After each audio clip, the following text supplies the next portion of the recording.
Hello everybody, welcome to the MaffmanJones movie channel. I'm your host, John Maffio, and today's featured movie is Annihilation. It's the follow-up from acclaimed great director Alex Garland, who previously directed Ex Machina, and that's why I said acclaimed, because he made, if you haven't seen Ex Machina, watch it! He's also written plenty of great movies under Danny Boyle's belt, but let's talk about Annihilation. It's a movie that stars Natalie Portman, Tessa Thompson, Gina Rodriguez, Jennifer Jason Leigh, and Oscar Isaac, amongst others. And it's about a meteor that strikes a lighthouse and causes this ruckus. It brought the ruckus. It's the thing that's being known as the Shimmer. And it's doing something to the environment. And a bunch of teams that have gone in there have not returned for whatever unknown reason. So Natalie Portman, after the loss but mysterious return of her husband, Oscar Isaac, she's recruited to go into the Shimmer with a few other females and find out exactly what's going on. But they're taking a different approach to this thing that other teams haven't, and hoping that they can have a surviving chance. So based on the past and the history of Alex Garland's work, I should have went into this movie ready to get whiplashed. And I was just going in there like, oh yeah, this looks like a really good sci-fi flick. I walked out, shooketh.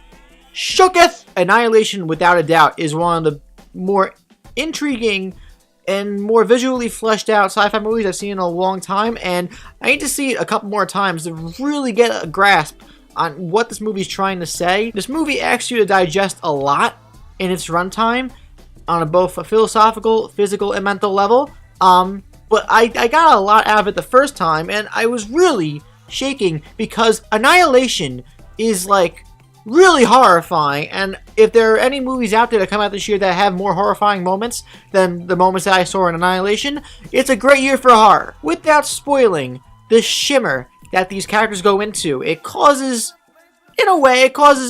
human beings to lose their shit in one way or another, but there's also something else going on physically. And what this physical nature manifests itself into in multiple scenes throughout the movie, in one way or another, literally made my skin crawl. It reminded me of one moment, the part in the first Halo game where you discover a videotape of a bunch of Marines going into that abandoned facility and getting attacked by the Flood. Remember the Flood?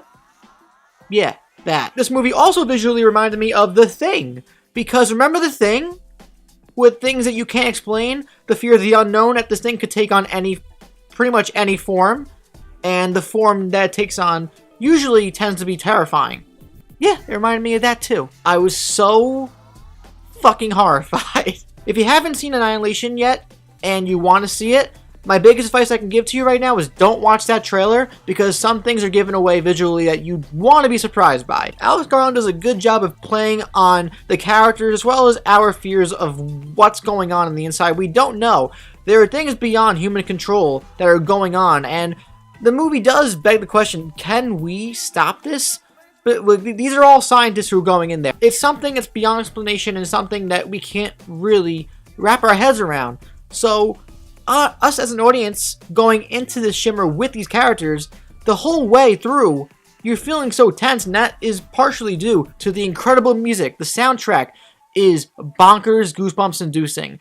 Visually, it's haunting, but it's beautiful, and it's beautiful in the sense that you go, oh, it's pretty, but then you realize that it's pretty for some of the worst reasons. And there's also things that might go thump in the night and the daylight that could fucking kill you. I'm sorry I'm cursing a lot, but I tend to do that when I'm both excited and terrified or nervous about something, and this movie made me nervous, genuinely nervous, and the movie unravels in a way that is like very hypnotic and psychedelic, and also I can't really comprehend it, and I still don't understand what exactly happened. This is a good example of a sci-fi movie that, at least on the first viewing, it felt derivative in a little bit of a sense that it was inspired by other great sci-fi movies that came before it, but it also did things with its derivative nature to create new material, new visuals, just new moments that you will never forget as a moviegoer. There's some kind of metaphorical analogy that could be made for this movie in the sense that sometimes